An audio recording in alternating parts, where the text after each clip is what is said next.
मध्य प्रदेश के Bandhavgarh tiger reserve में 10 हाथियों की मौत पर बवाल। कांग्रेस बोली न बेटियां सुरक्षित है न हाथी, चल रहा जंगल राज। बांधवगढ़ टाइगर रिजर्व में 10 हाथियों की मौत पर बवाल। बांधवगढ़ टाइगर रिजर्व में 72 घंटे के अंदर 10 हाथियों की मौत से बवाल मचा हुआ है। यहाँ एक झुंड ने 13 में से 10 हाथियों की मौत हो चुकी है। इसके बाद पूरे मामले की जांच शुरू हो गई है। कांग्रेस ने आरोप लगाया कि प्रदेश में बेटियों से लेकर हाथी तक कुछ भी सुरक्षित नहीं है, यहाँ जंगल राज चल रहा है। इस बीच वन विभाग और विशेषज्ञों की टीम हाथियों की मौत का कारण जानने में जुटी हुई है। मौत के बाद हाथियों का पोस्टमार्टम हो चुका है और उन्हें दफनाया जा चुका है। सभी हाथियों के सैंपल लिए गए और उन्हें हिस्टोपैथोलॉजिकल, टेक्नोलॉजिकल और फॉरेंसिक लैब में विश्लेषण के लिए भेजा गया, जिसके जरिए मौत की वजह का पता लगाया जा सके।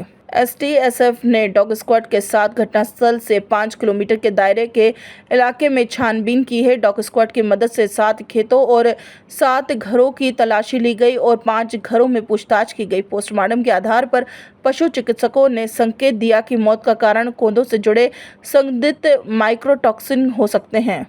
वहीं सरकार के मंत्री ने कहा कि यह पूरा जांच का विषय है। जांच के लिए विशेषज्ञ कमेटी की जांच समिति बनाई है।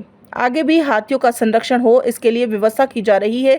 शिकार के बारे में कुछ नहीं कहा जा सकता। जांच के विषय में कांग्रेस को हर मुद्दे पर राजनीति करने की आदत है। वाइल्ड लाइफ की सुरक्षा के प्रति हमारी सरकार कटिबद्ध है।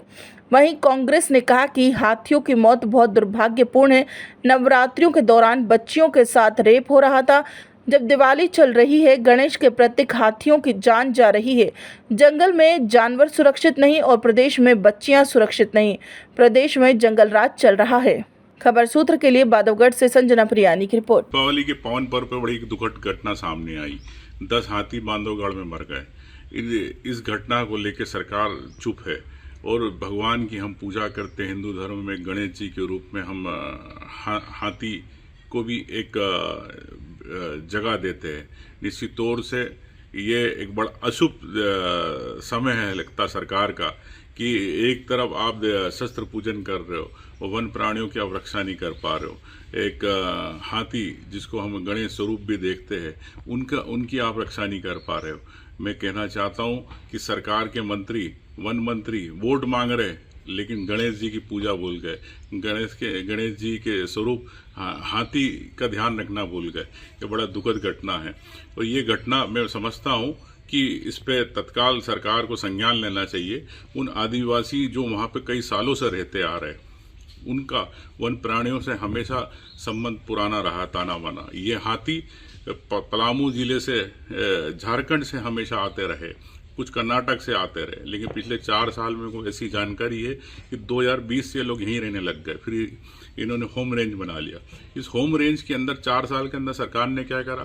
क्या उन वन समितियों से बात करी, उन आदिवासियों से बात करी, किस प्रकार से इन हाथियों का विस्थापन करना, किस प्रकार से उन्हें उनके साथ संवाद बनाना, वन समितियों के साथ, आदिवासियों के साथ। बेगा आदिवासी इंडिजिनियस है जिन्हें हम एक सम्मान के रूप में देखते हैं, लेकिन हम उन आदिवासियों के साथ संवाद कैसे रहे, ये सरकार ने कोई प्रयास नहीं किए, न विभाग ने प्रयास किए। ये कुप्रबंधन है सरकार का और फॉरेस्ट विभाग के उन अधिकारियों का जो पिछले इतने सालों से हाथी रहते आए, उनके बारे में कभी उन्होंने विस्थापन की बात नहीं करी। तो निश्चित तौर से मैं चाहता हूं कि सरकार इस पर तत्काल निर्णय ले। वन समितियों को जो अधिकार है, आदिवासियों को जो अधिकार है, उनको अधिकार मिलना चाहिए। जल जंगल जमीन से उनका पुराना नाता है। ये सरकार इस पर चुप क्यों है? सरकार आदिवासियों की कई बातें करती है लेकिन वन प्राणियों और आदिवासियों के नाम पर चुप रहती है।